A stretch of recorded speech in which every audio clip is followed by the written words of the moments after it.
So this is a safe cracking exhibit which has interesting applications in passwords and other things from everyday life.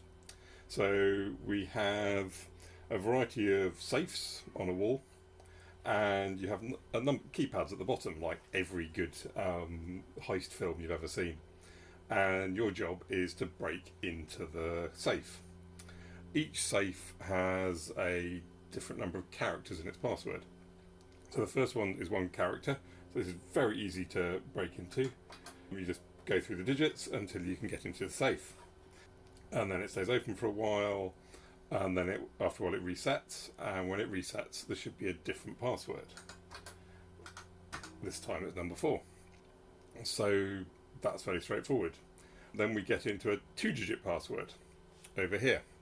And so we have to go through every selection of numbers and work our way through them rigorously until we find the one which is the password, and then we can open it up and we get to see what's inside the safe. In this case they're all animals because the exhibition it's going into, there are various tasks and you get an animal out of each one. And then we can move over to the third one, which is unsurprisingly a 3-digit password, which gets actually really quite difficult.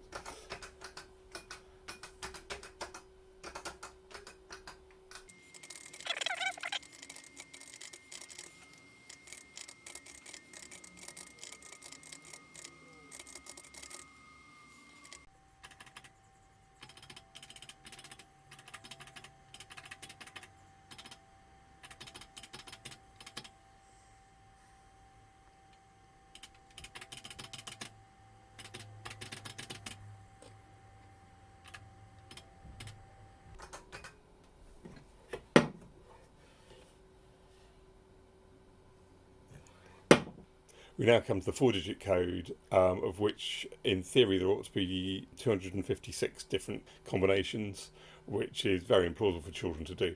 As you can see, someone's left a useful note which says even digits.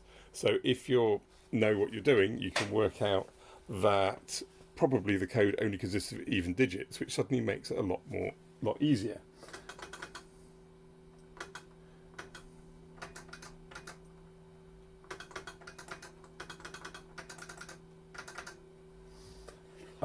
And so very quickly you can open up and get into what ought to be the most difficult safe.